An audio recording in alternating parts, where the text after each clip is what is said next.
सबसे पहला भगवान बता रहे हैं तामस। मेरे तामसी भक्त का स्वभाव कैसा होता है। अभिसंदाय यो हिंसाम, ये करते तो मेरी भक्ति है, आते तो मेरे मंदिर में है, मेरा भजन भी करते हैं, नाम भी करते हैं, कथा भी सुनते हैं, उपासना भी करते हैं, लेकिन इनकी तामसिकता खत्म नहीं होती। मतलब कथा भी सुनेंगे, मंदिर भी जाएंगे, नाम जप भी करेंगे, पर खाने की बारी आ जाए तो प्याज भी खा जाएंगे, लहसुन भी खा जाएंगे, कभी कभी तो मांस तक भी खा जाएंगे, छोड़ नहीं सकते। पीने की बारी आ जाए तो चलो सोडा आदि तो कोई बात नहीं, लेकिन वो भी पी लेते हैं जो नहीं पीना चाहिए। मतलब भजन भी करते हैं और सारे संसार के काम भी करते हैं। ठाकुर जी कहते हैं ये तामसी भक्त है। मां ने धीमे से पूछा आपको पसंद है? ठाकुर जी ने कोई उत्तर नहीं दिया, प्रिय नहीं है। और हां या ना अगर ना बोला जाए, कुछ आपने पूछा और सामने वाला व्यक्ति अगर मौन हो जाए तो उत्तर मतलब ना ही है। ठाकुर जी कहते हैं ये मुझे प्रिय नहीं। क्यों? इनका स्वभाव तामसी है। पता चल जाए कि एडिलेट में कथा हो रही है तो पूरी योजना बनाएंगे, हम सुनने जाएंगे, हाँ पूरे परिवार सहित जाएंगे, ठीक है, 2 दिन कथा भी सुनेंगे, नवरात्रि में 9 दिन पूरी देवी जी की चौकी बैठाएंगे, और वो श्रावण का महीना आएगा रोज शंकर जी पर जल चढ़ाने जाएंगे। लेकिन जब सामान्य दिनों की बात आती है तो खाने में भी कोई कसर नहीं, पीने में भी कोई कसर नहीं, और हम केवल खाने पीने तक ना रहे, स्वभाव में भी छल भी करते हैं, कपट भी करते हैं, दंभ भी करते हैं, दूसरों का बुरा भी करते हैं, निंदा भी करते हैं, सब काम करने में ये रुचि रखते हैं। मतलब एक प्रकार से संसारी जीव है, पर उसमें एक गुण है, क्या? वो कथा भी सुनते हैं। जैसे रावण सारे गलत काम करता है, लेकिन उसका एक गुण आ जाता है, क्या? महादेव की उपासना भी करता है, नित्य महादेव का अभिषेक भी करता है, त्रिपुंड भी लगाता है, संस्कृत का विद्वान होने की वजह से रोज नए नए स्तुतियों की रचना भी करता है तो भक्त।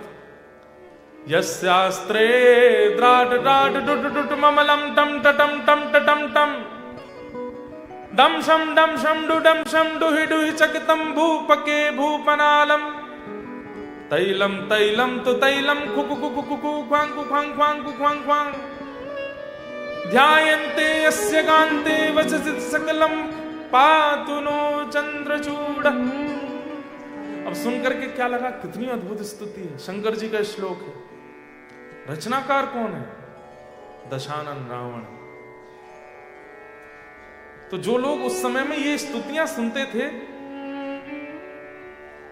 जटाट विज्वल प्रवाह पादित स्थले गले बलंबितम भुजंग तुंगमालिकम,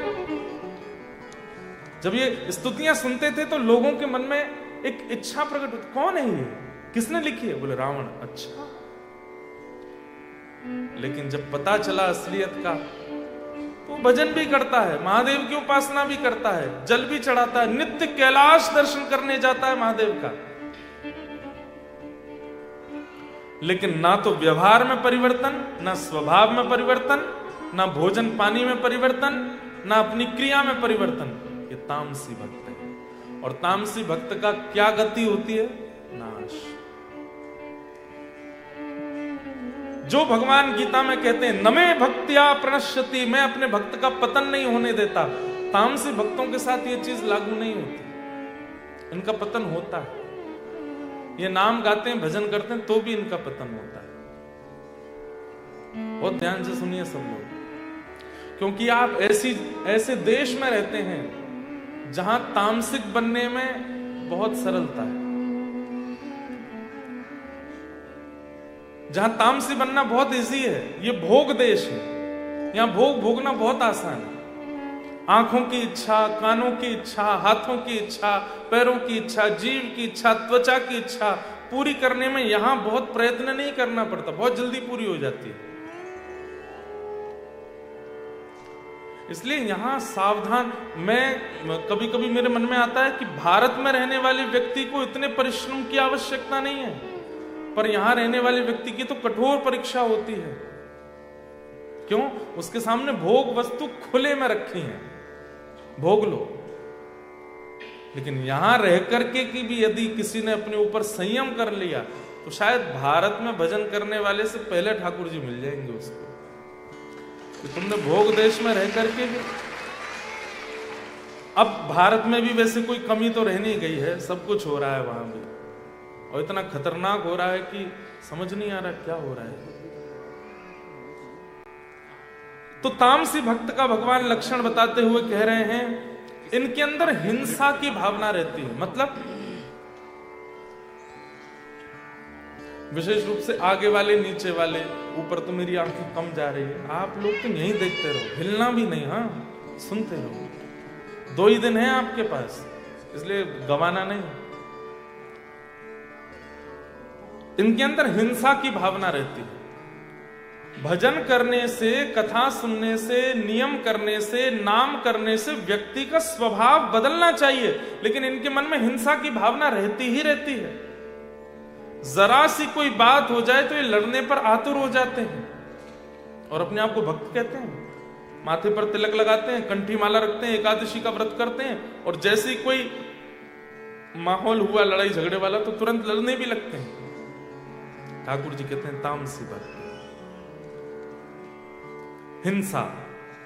हिंसा कर देते, मार पीट, लड़ाई झगड़ा, गाली गलौज, इन सब में इनकी रुचि रहती है। हिंसा। कितने 2 लक्षण सुन लिए। तीसरा लक्षण क्या है? दंभ। इनके अंदर थोड़ा सा पाखंड भी होता है। पाखंड कैसा? माला इसलिए नहीं कर रहे हैं कि सब मुझे ठाकुर जी मिले, माला इसलिए कर रहे हैं कि सबको दिखे कि मैं माला करता हूं, मेरे पास माला रहती है। कंठी इसलिए नहीं पहन रहे हैं कि मेरा वैष्णव आभूषण है, कंठी इसलिए पहन रहे हैं कि सबको पता चले कि देखो मेरे गले में कंठी माला है, मैं वृंदावन से संबंध रखता हूं, इसलिए गले में पहनते हैं। कथा में इसलिए नहीं आए कि हम परिवर्तन करना है, पता चल गया है कि मेरे फ्रेंड ग्रुप के बहुत लोग जा रहे हैं, उन सबको बताना भी तो है कि मैं भी कथा सुनता हूं। आजकल भक्ति ट्रेंड में चल रही है, इसलिए लोग भक्ति करते हैं, ताकि क्योंकि नॉर्मल किसी कार्यक्रम में जाके फोटो डालेंगे तो 100 लाइक्स, पर भक्ति के कार्यक्रम में जाके फोटो डाले गए तो शायद 350-400 पहुंच सकते हैं, इसलिए करते हैं। मतलब दम्भ, वो केवल नाटक मात्र हो रहा है। ठाकुर जी की सेवा सुनना, कथा सुनना, सेवा करना आदि आदि सब में दंभ है। 5वां लक्षण कितने हो गए? 1 2 3 4। चौथा लक्षण क्या है? मात्सर्य दोष। मात्सर्य दोष का मतलब क्या होता है? ईर्ष्या। कथा सुनते हैं, भजन करते हैं, नाम करते हैं, लेकिन जैसे हमसे सुंदर कोई आ गया,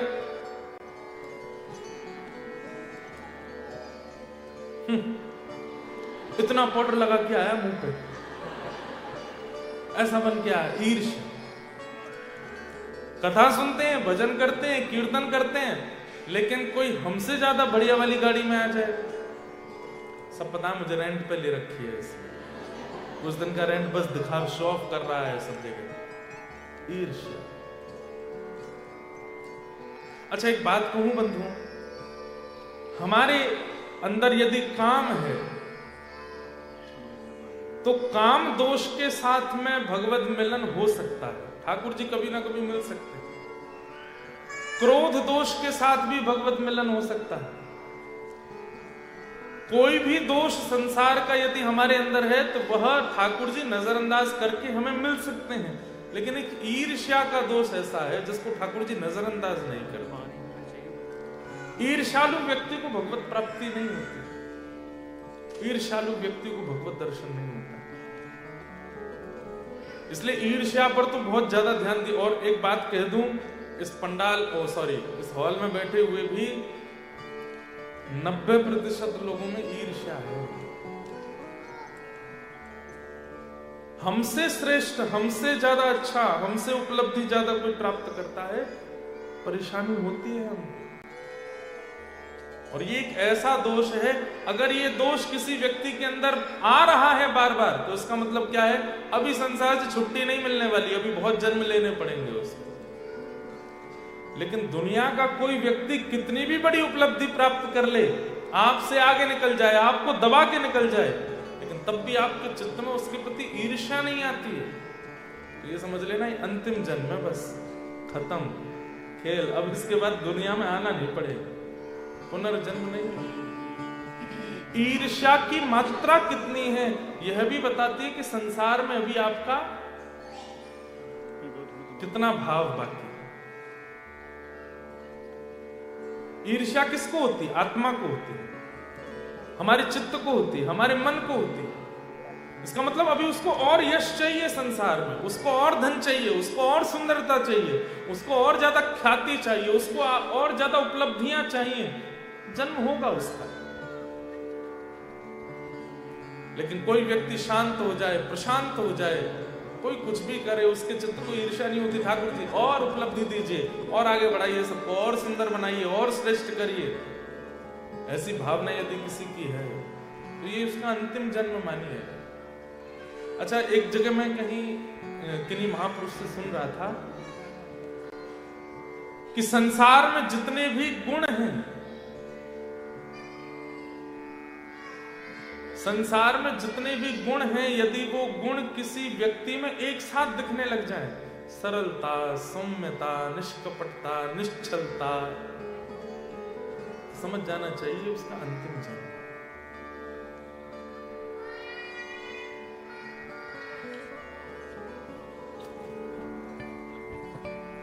मात्सर्य,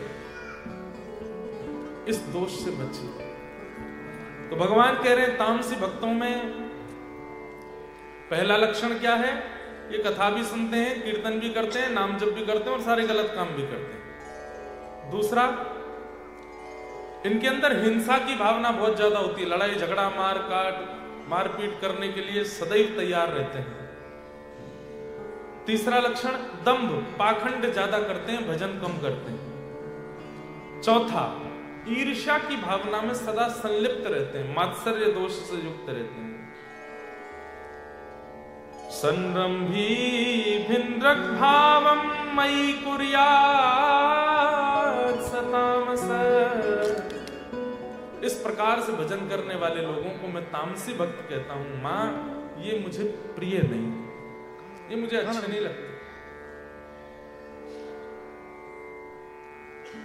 तब मां कहती हैं तो फिर दूसरे भक्त कौन से हैं? तब ठाकुर जी कहते हैं दूसरे भक्त हैं राजस भक्त।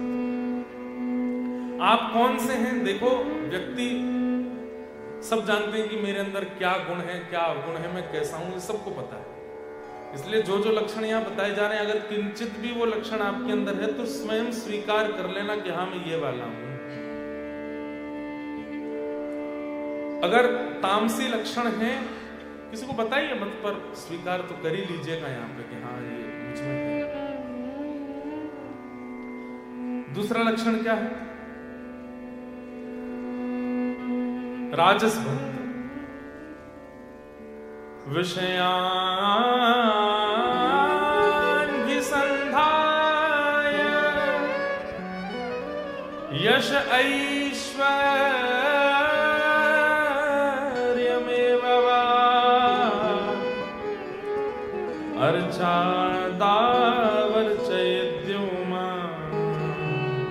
पृथक भाव से राजस। राजस भक्त के लक्षण क्या है? तब ठाकुर जी कहते हैं ये मेरे पास केवल मांगने ही आते हैं, ये मेरे पास केवल मांगने ही आते हैं। हे ठाकुर जी, मेरा ये काम करवा दी, सोने का छत्र चढ़वाऊंगा। काम जैसे होने लगता है तो बीच में फिर सोने का तो बहुत महंगा हो रहा है, चांदी का करवा। ठाकुर जी को लोभ देते हैं, हे दुर्गा मैया मेरा ये काम करो, वैष्णो देवी पैदल चढ़ के आऊंगा ऊपर।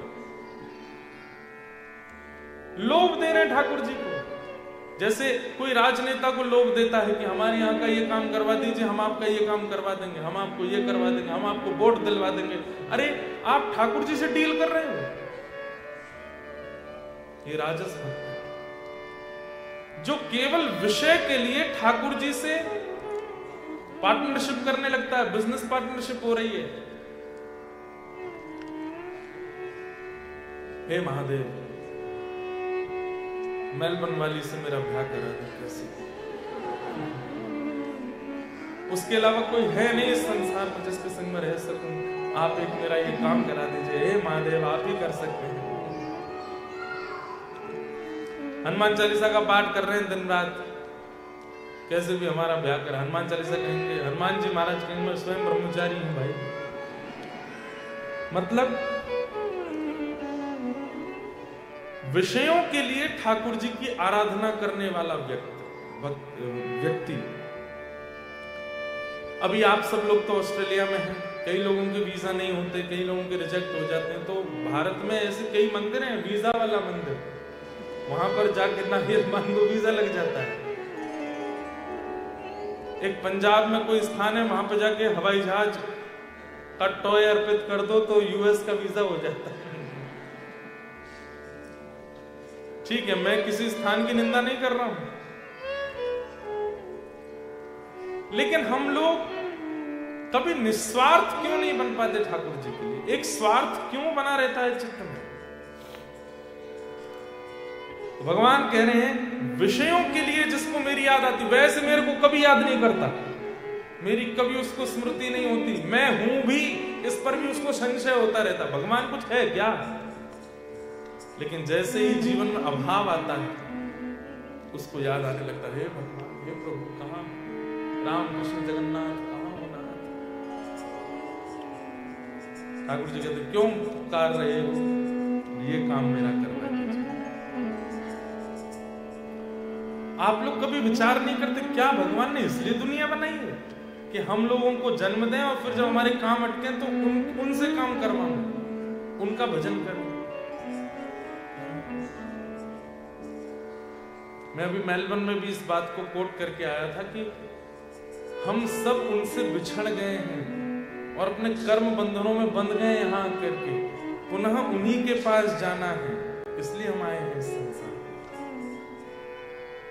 जीवात्मा और परमात्मा एक घोंसले के दो पक्षी हैं।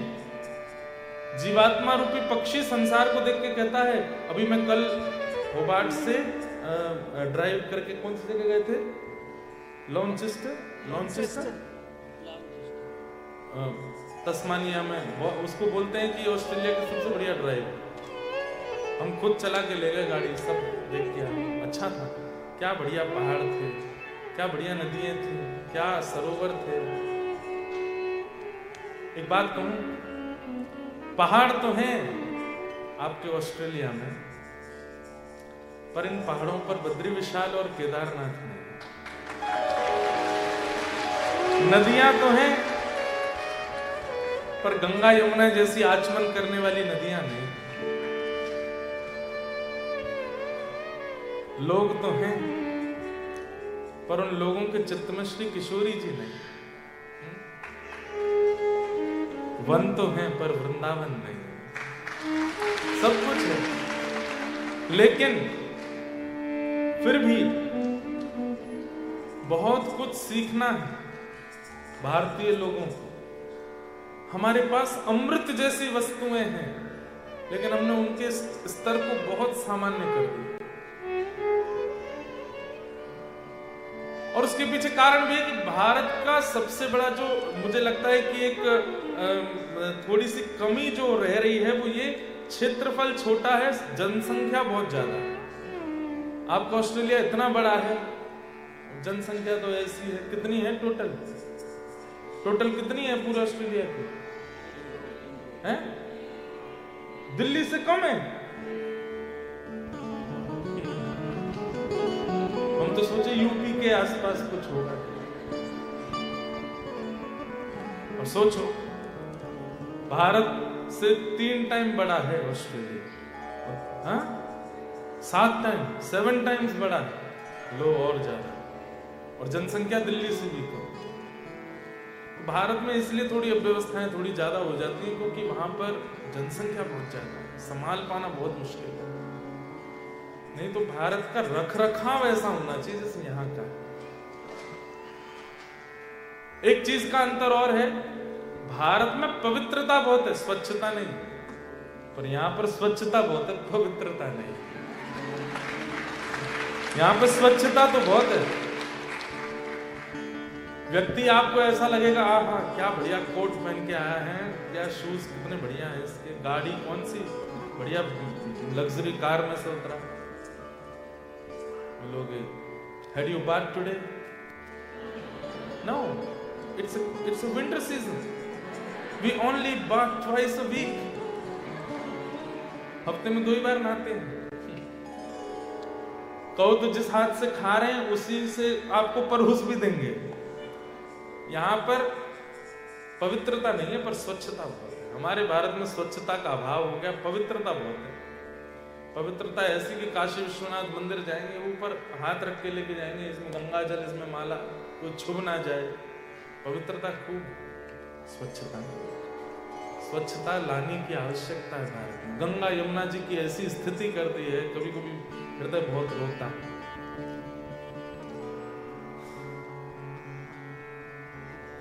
तो राजस भक्त कौन? जो केवल विषय की याचना करता है ठाकुर जी से। एक बार एक भक्त ने ठाकुर जी की तपस्या की, तपस्या करके भगवान प्रकट हो गए, बोले मांगो क्या चाहिए। तब उसने कहा मैं जो चाहूं मुझे मिल जाया करे, ऐसा वरदान दे दो। ठाकुर जी बोले ऐसे वरदान देने बंद कर दिए मैंने, तुम लोग कुछ भी मांग लेते हो, नहीं दूंगा। तो बोले फिर क्या दोगे? बोले कुछ और मांगो। बोले नहीं याद, यही चाहिए, जो मैं चाहूं मुझे मिल जाए। तब ठाकुर जी समझ गए, बोले कलयुगी जीव है, कलयुगी जीव पीछे पड़ा है कि यही वरदान चाहिए तो चलो दे देते हैं, लेकिन एक बात एक्स्ट्रा बोल देते हैं। क्या? तुम जो चाहोगे तुमको मिल जाएगा, लेकिन पड़ोसी को दुगना मिलेगा। बोला ये तो बात आपकी ठीक नहीं। बोले चाहिए तो लो, नहीं तो जाओ। व्यक्ति बोला ठीक है देख लूंगा, दे दीजिए। अब वो जो भी मांगता है, एडिलेड में मेरा घर बन जाए, उसका तो घर बना, पड़ोसी को 2 बन गए, बड़े बड़े बन गए। एक गाड़ी आ जाए मेरे पास, उस पर गाड़ी आ गई, उस पड़ोसी पर 2 आ गए। मेरी बढ़िया वाली जॉब लग जाए, मिलियंस कमाया करूं। वो तो मिलियंस की जॉब लगी, पड़ोसी की ट्रिलियंस की लग गई। एक सुंदर सी कन्या से मेरा ब्याह हो जाए, इसके तो 1 हुए, पड़ोसी के 2 ब्याह हो गए। अभी तक तो मांग रहा था, लेकिन अब इसको ईर्ष्या होने लगी। तपस्या की मैंने, वरदान मांगा मैंने, और ये हंसकर के मेरे सामने से निकलता है, जानता नहीं मेरी तपस्या का फल भोग रहा है। रुक जा, जो भी मांगता हूं तुझे दुगना मिलता है ना। अब घाटे की वस्तु मांगूंगा, मुझे 1 घाटा होगा, तुझे दुगना होगा। हे भगवान, मेरे घर के बिल्कुल मेन डोर पर कुआं निकल आवे, उसको तो 1 निकले, पड़ोसी के 2, वो निकल ही नहीं सकता, इतने बड़े कुआं। हंसने लगा, बोले अब आएगा आनंद। हे नाथ, ये 2 आंखें आपने दी, मैं 1 से भी देख सकता हूँ। 1 आंख फूट जाए मेरी 1 फूटेगी, उसकी 2 फूटेगी। ईर्ष्या धीरे धीरे करके मेरा 1 हाथ कट जाए, उसके दोनों कट गए, मेरा 1 पैर कट जाए। ईर्ष्या बस सब खत्म कर। हम लोग ऐसे हैं।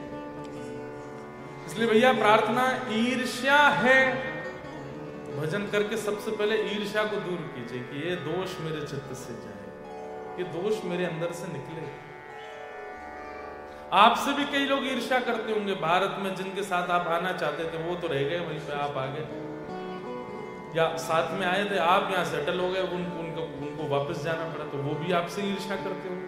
दुनिया करे करने दीजिए, आप मत कीजिए किसी से ईर्ष्या नहीं। ठाकुर जी कह रहे हैं राजस भक्त विषयान विसंधाय, ये मेरे को केवल विषयों की प्राप्ति के लिए याद करता है। घर बनवा दो, मोटर गाड़ी दे दो, पत्नी ठीक कर दो, बच्चों की पढ़ाई करवा दो, इसके लिए अच्छा वर दिलवा दो, इसके लिए अच्छी पत्नी बता दो, मेरे बच्चों को बीमारी हो गई है, ठीक हो जाए, मेरी माता जी बीमार है, ये ठीक हो जाए, मैं इतने लड्डू का भोग लगाऊंगा, मैं इतनी परिक्रमा करूंगा। करते हम सब हैं। और दुर्भाग्य की बात, मैं कथा में लगभग बोलता हूँ इस बात को, लोग मुझसे ही आके फिर पूछने लगते हैं, महाराज जी उसके लिए क्या करना चाहिए?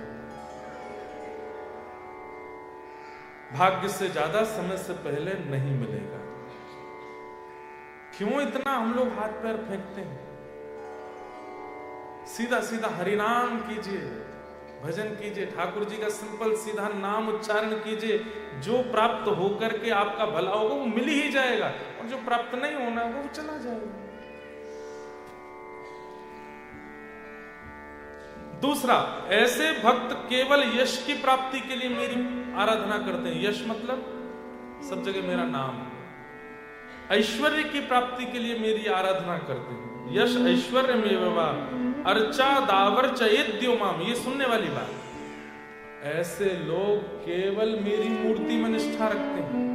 मेरे भक्तों में, वैष्णवों में, प्रियजनों में, संतजनों में इनकी कोई निष्ठा नहीं है। ये केवल मंदिर में मूर्ति में मुझको देखते हैं और कहीं नहीं देखते। ये कौन है? राजस भक्त। क्या आपको पसंद है? ये भी मुझे प्रिय है। जो हरिजनों का भजन ना करे। एक बात बोल दूं, हरि को भजोगे तो हरि वैकुंठ देंगे, लेकिन हरिजन भक्तों को भजोगे तो भक्त हरि को ही दे देंगे। इसलिए हमारी वृंदावन परंपरा में ठाकुर जी पाछे हैं, ठाकुर जी के जन पहले, ठाकुर जी के भक्त पहले, ठाकुर जी के जनों की सेवा पहले, गुरुओं की सेवा पहले। हमारे वृंदावन में आकर के देखो, ब्रजवासियों की, रसिक जनों की ऐसी सेवा करते हैं भक्तजन। क्यों? बोले इससे ठाकुर जी प्रिय प्रसन्न होंगे। और ये बात कोई ऐसी कहने वाली नहीं है, स्पष्ट रूप से श्रीमद् भागवत में वृत्रासुर ने कही है, अहम हरे तब पादै दासानुदासो भवता स्म भूय मनस्मरे तासुपते गुणांस्ते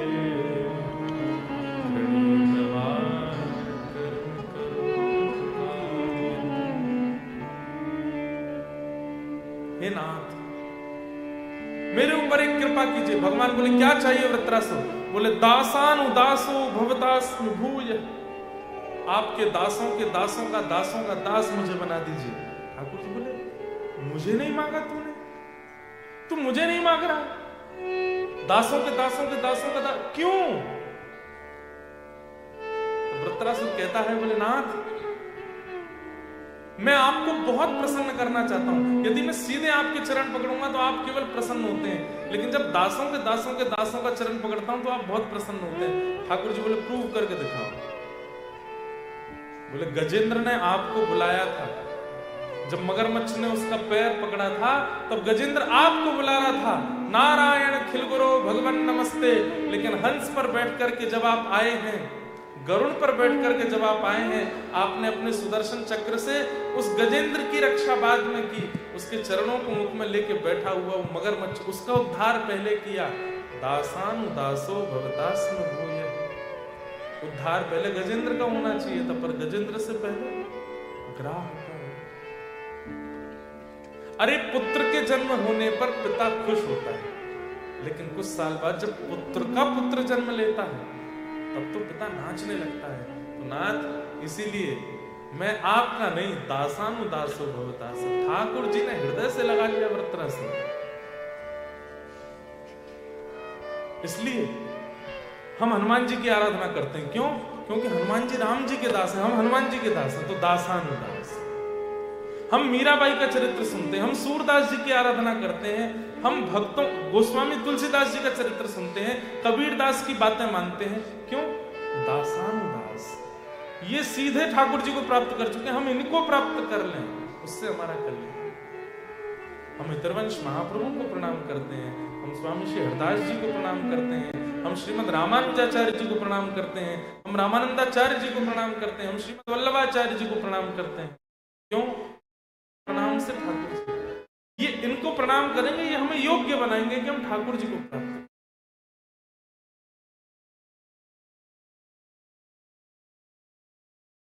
तो जो केवल मेरी अर्चा विग्रह में ही निष्ठा रखते हैं, बाकी मेरे धाम में, नाम में और मेरे भक्तों में बिल्कुल निष्ठा नहीं रखते, ऐसे लक्षणों वाले तामस भक्त हैं, राजस भक्त हैं, ये भी मुझे प्रिय नहीं लगते, प्रिय नहीं, अच्छा नहीं।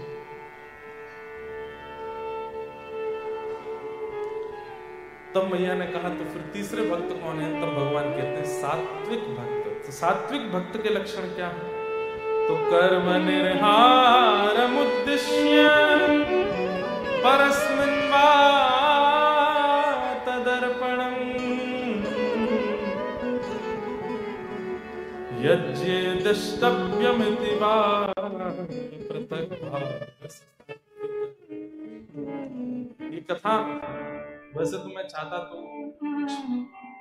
हास्य पद, कुछ आनंद में प्रसंग भी ले सकता था, लेकिन नीम गिलोय खाते हैं ना, तो लंबे काल तक गुलाब जामुन खाने की संभावना बढ़ जाती है। समझ में आई बात? अगर आप नीम खूब खाए हो, नीम गिलोय खाए हो, पहले से अपने आप को भीतर से अंदर से बिल्कुल पुष्ट कर रखा है, तो फिर गुलाब जामुन खाओ, पिज्जा खाओ, पास्ता खाओ, बर्गर खाओ, कुछ भी खा लो, सब पचा लो, तो जो आनंद में प्रसंग है वो सब मीठे हैं, सीधे खिला दिए तो शुगर हो जाएगी आपको, इसलिए पहले नीम गिलोय खिला रहे, ताकि जब मीठा मीठा प्रसंग सुनो तो कहीं आप लोग, और ये प्रसंग जरूरी है, समझने पड़ेंगे आप, ऐसी बातें हर वर्ष तो नहीं होती यहाँ पे, ये सब बातें आपको पता होनी चाहिए, क्योंकि आप भारत से बहुत दूर हो। कर्म निर्हार उद्देश्य परस्मिन् वा तदर्पणम् यज्ञेदष्टव्यमिति वा पृथक् भावः स सात्विकः। सात्विक भक्त कौन सा? तो भगवान कहते हैं ये अपना कर्म करता है और कर्म में पूरा श्रम लगाता है, जीत जाए तो भी मेरी कृपा मानता है, हार जाए तो भी मेरी कृपा मानता है।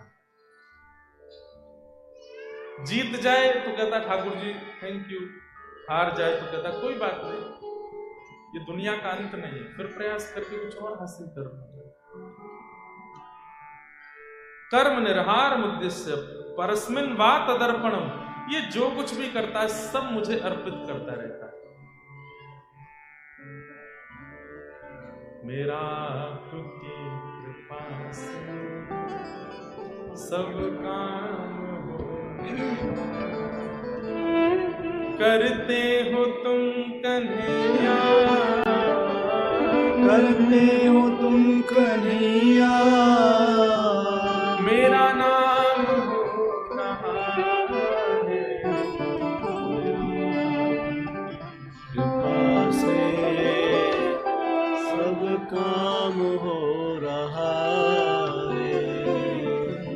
पतवार के बिना ही मेरी नाव चल रही है, पतवार के बिना ही मेरी नाव चल रही है। हैरान है ज़माना मंजिल भी मिल रही है, हैरान है जमाना मंजिल भी मिल रही है। करता नहीं सब काम हो रहा,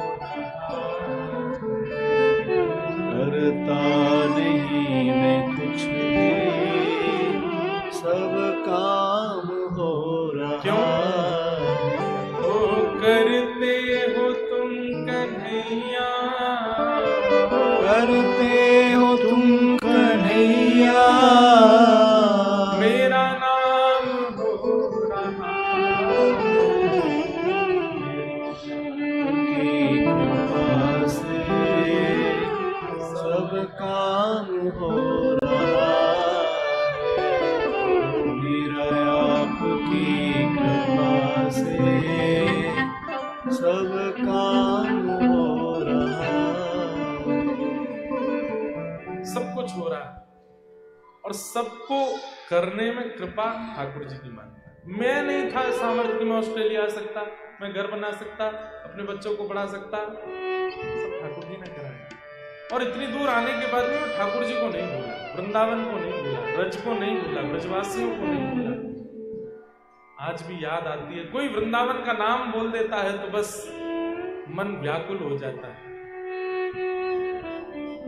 कोई किशोरी जी का नाम बोल देता है, कोई बरसाना का नाम बोल देता है, नंदगांव बोल देता है, गोवर्धन बोल देता है, तो बस मन करता है कि सब छोड़ के चलो वहीं रहना।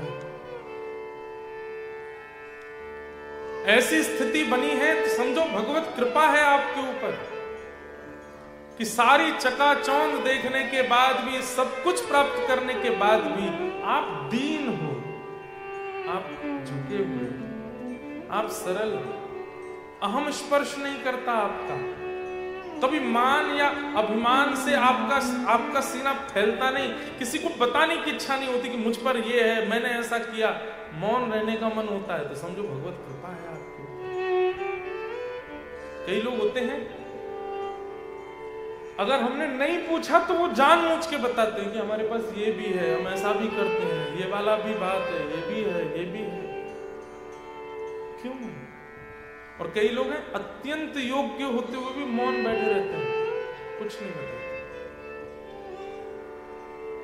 एक जगह मेरी कथा हुई, बहुत विशाल कथा, भारत में हजारों लोग कथा में आते थे।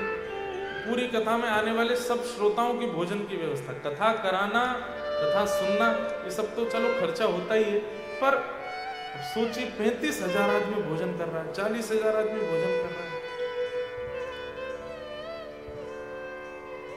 7 दिन तक मुझे पता लगा कि एक व्यक्ति जो रोज आके पूजन करते थे, तो हमने कहा कि 7वें दिन मैंने कहा आपने भाई बहुत बढ़िया कथा। बोले महाराज जी रो गए।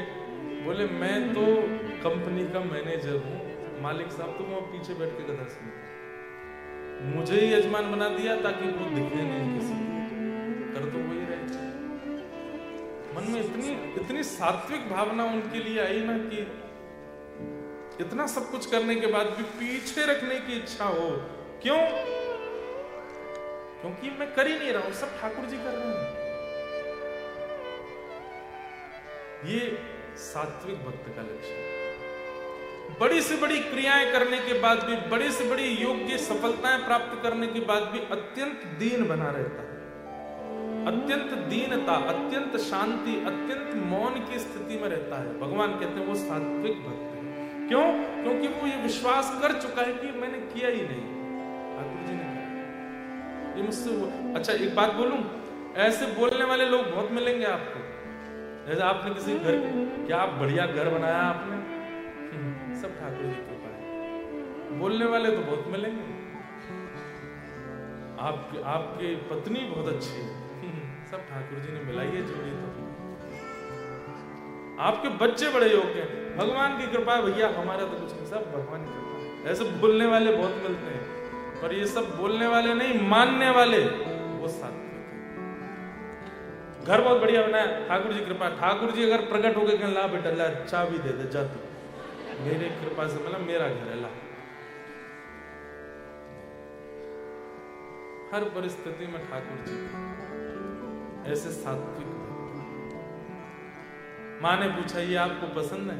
ठाकुर जी बोले हाँ ये मुझे प्रिय है, ये मुझे अच्छे लगते हैं। क्योंकि वास्तविकता में माँ संसार में किसी की ताकत ही नहीं है कि वो कुछ कर सके, ये मेरी कृपा से ही हो रहा है सब। एक बात स्पष्ट कर दूं, हमारे जीवन में जो भी हम अनुचित करते हैं वो सब अपने कर्मों से करते हैं, अपनी बुद्धि से करते हैं, अपनी योग्यता से करते हैं, और जो भी उचित करते हैं वो ठाकुर जी कराते हैं। हमारी योग्यता नहीं होती, हमारी क्षमता नहीं होती। इसलिए हर परिस्थिति को ठाकुर जी को अर्पित करके दीन रहना, दैन्य भाव में रहना, मौन रहना, योग्य होते हुए भी अपने आप को सरल बना लेना, ये सात्विक व्यक्ति का लक्षण है।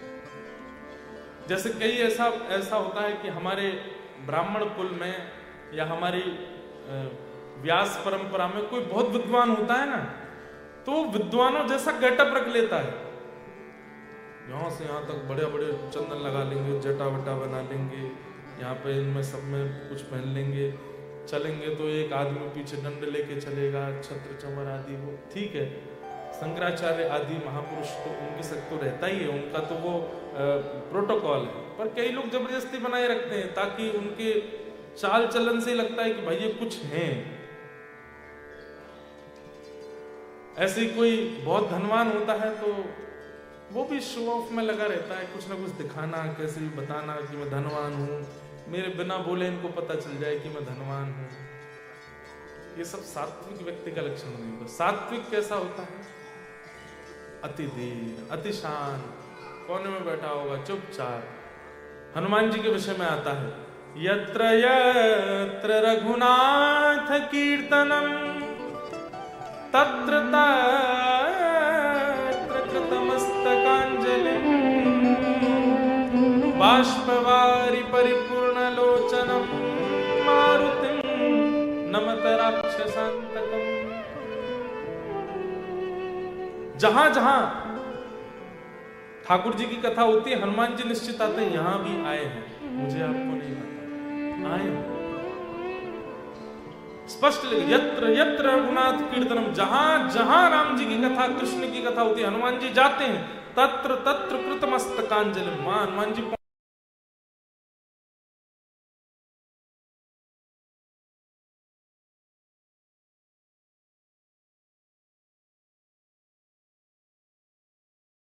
सामान्य से कोई नेता आ जाता है तो उसको लगता है मुझे आगे बैठाया जाए, कुर्सी पे बैठाया जाए, इतना सब कुछ शो।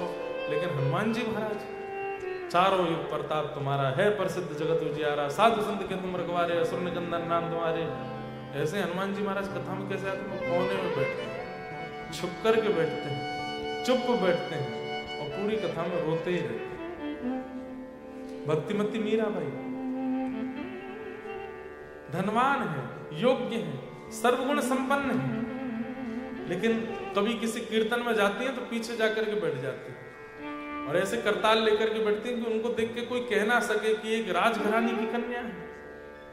सरलता, दीनता, सहजता, ये सब चित्त में आने लग जाए, समझो भगवत कृपा आपके ऊपर बनी हुई है।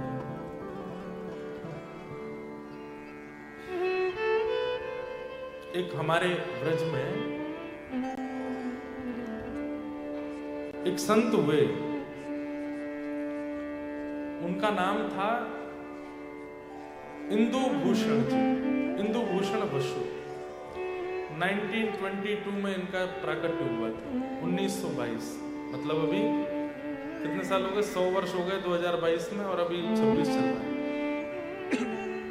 तो 1922 में आपका जन्म हुआ था बंगाल में,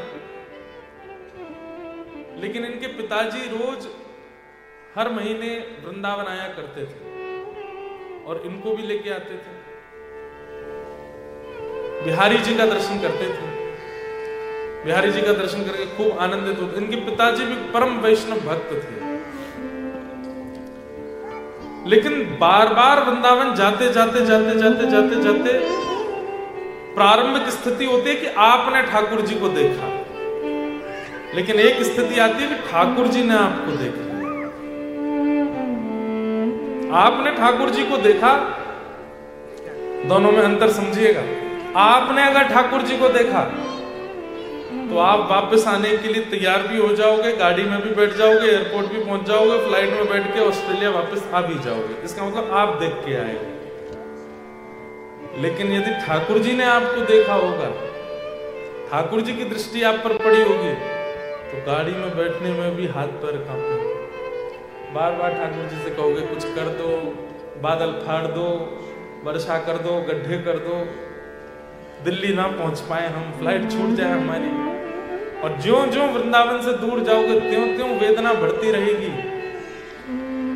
दिल्ली पहुंच भी गए तो फ्लाइट में बैठने से पहले लगेगा पासपोर्ट कहीं गिर जाए मेरा, वीजा मेरा खत्म हो जाए, इमिग्रेशन वाले यहीं रोकते हैं कि तुम नहीं जा सकते। उससे भी क्रॉस हो गए तो लगेगा कोई टेक्निकल प्रॉब्लम आ जाए इस विमान में, ये उड़ ही नहीं पावे। भगवान सॉरी, पायलट बीमार हो जाए, कुछ तो करो। कहने का अभिप्राय मतलब ये सब नहीं कि इतना सब कुछ बिगड़े, लेकिन मन में आने लगा मुझे नहीं जाना है, मुझे वृंदावन से दूर नहीं जाना है, मैं व्रत से दूर नहीं रह सकता। इसका मतलब क्या है? ठाकुर जी की दृष्टि आप पर पड़ी है, इसीलिए इतनी वेदना हो रही है, इतनी व्याकुलता हो रही है। तो जो इंद्रभूषण जी थे, इंद्रभूषण वसु, इन पर बिहारी जी की दृष्टि पड़ गई। जब ये 18 वर्ष की हुई थी, सारी पढ़ाई आदि पूरी हो गई थी, लेकिन बिहारी जी की ऐसी दृष्टि पड़ी कि अब ये वृंदावन जाके वापस कलकत्ता जब जाते थे तो रोते थे, और अपने पिताजी इनके पूछते क्यों रोते हो? बोले कि ये नहीं पता बस मुझे, मैं क्यों रो रहा हूँ, मुझे क्यों रोना आता है। वृंदावन से जाते हैं तो ऐसा लगता है मेरे प्राण जाना नहीं चाहते, जबरदस्ती कर रहा हूं।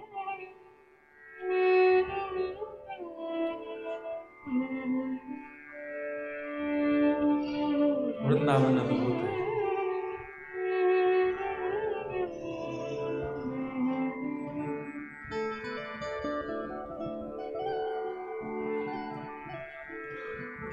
मीराबाई कहती हैं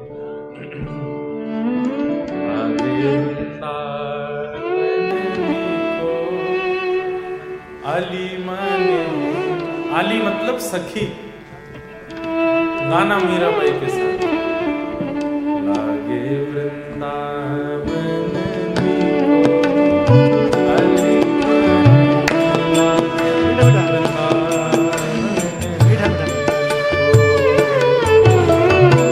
नीको मतलब सुंदर,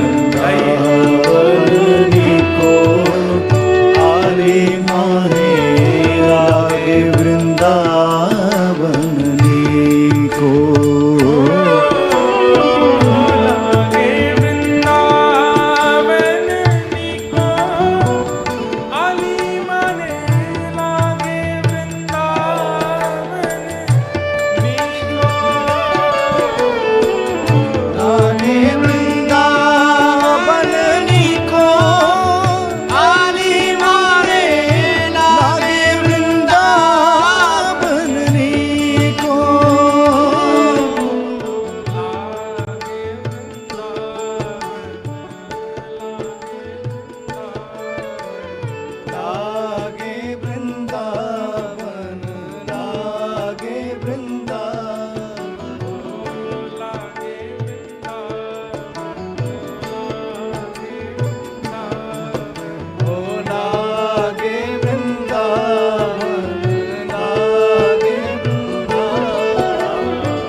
चरण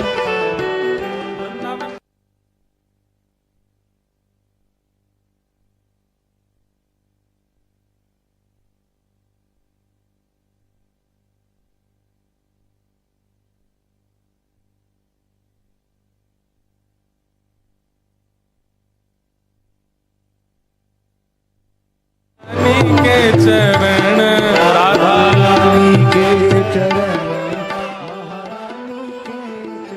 मेरे मन भूल मत जइयो श्यामा प्यारी के चरण भूल मत जइयो राधा रानी के चरण मन भूल मत जइयो राधा रानी के चरण भूल मत जइयो राधा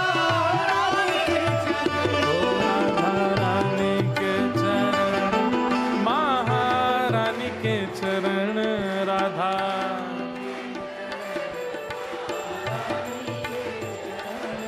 राधा रानी के चरण महारानी के चरण राधा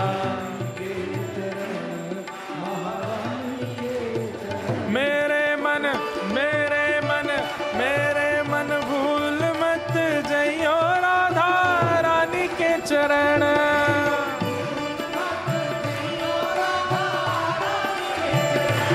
मन भूल मत जइयो श्यामा प्यारी के चरण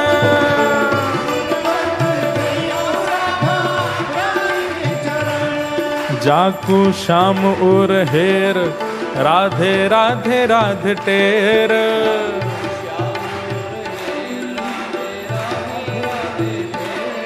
जाकू श्याम उर हेर राधे राधे राधे टेर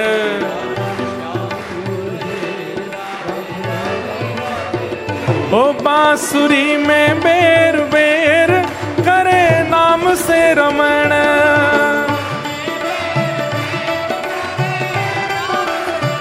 हे मन भूल मत जइयो श्यामा प्यारी के चरण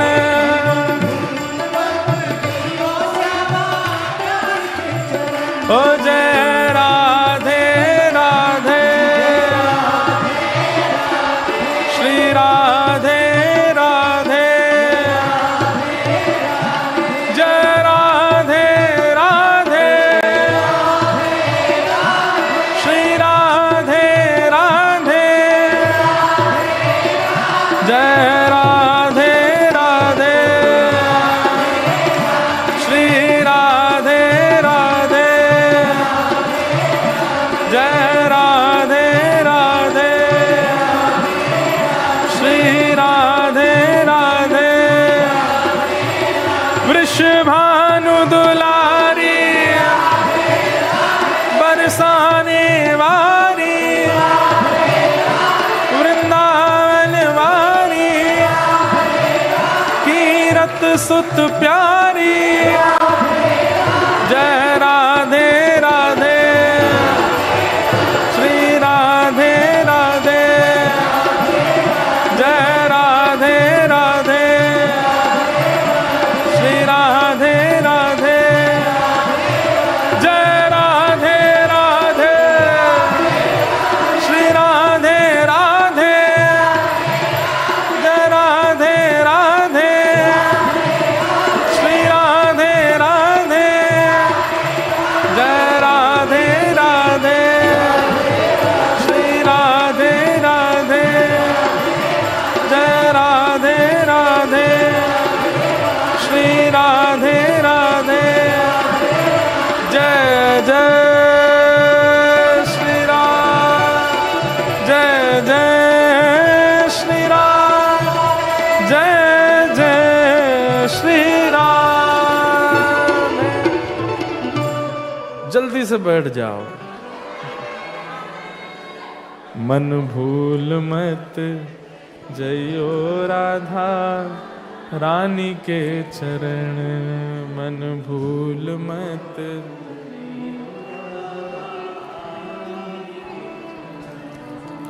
हो राधा रानी के चरण महारानी के चरण, राधा रानी।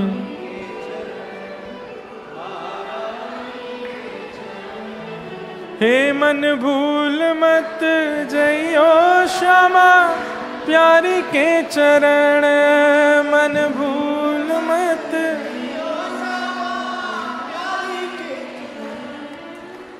तो श्री राधा रानी कौन है? जैसे अब वैसे तो राधा कौन है, श्री किशोरी जी कौन है, व्याख्या करने के लिए 2 दिन तो बहुत ही कम है, और अभी अगर मुझे आधा घंटे में भी करना हो तो भी बहुत कम है। लेकिन मैं बस एक सरल सी परिभाषा यदि बता दूं तो जैसे मुझे आनंद आता है तो मेरे आनंद व्यक्त करने का एक तरीका है। आप सबको आनंद आता है, आपके आनंद व्यक्त करने का एक तरीका है। किसी को आनंद आता है तो उसको भूख लगती है, अच्छा लगता है तो उसको भूख लगती है। किसी को आनंद आता है तो उसको नाचने का मन होता है, किसी को आनंद आता है तो वो रो जाता है, किसी को आनंद आता है तो वो हंसता है, किसी को आनंद आता है तो वो कूदता है, किसी को आनंद आता है तो वो नहाता है। एक हमारे परिकर में भैया, उनको आनंद आता है तो कपड़े धोते हैं, है कि नहीं? यहां नहीं आए हैं लेकिन वो कहते हैं कि महाराज जी धुले धुलाए कपड़े धो देते हैं दोबारा, आनंद आ रहा है। हर व्यक्ति का आनंद एक्सप्रेस करने का एक तरीका है। ऐसे जब ठाकुर जी को आनंद आता है तो वो एक्सप्रेस नहीं कर पाते। क्यों? उसकी मात्रा इतनी होती है कि उसको एक्सप्रेस करें कैसे। तब ठाकुर जी का आह्लाद, आह्लाद मतलब आनंद की चरमोत्कृष्ट परिस्थिति। हम आप सब लोग तो सुख में ही रहते हैं, सुख की चरमोत्कृष्ट परिस्थिति आनंद, आनंद की चरमोत्कृष्ट परिस्थिति आह्लाद। तो ठाकुर जी का जो आह्लाद है वो किशोरी जी के रूप में प्रकट हो गया है, इसलिए आह्लादनी शक्ति है। तो राधा रानी अलग नहीं है, ठाकुर जी का ही चित्त श्री किशोरी जी के रूप में प्रकट है। इसलिए मन भूल मत जइयो राधा रानी के चरण, मन भूल मत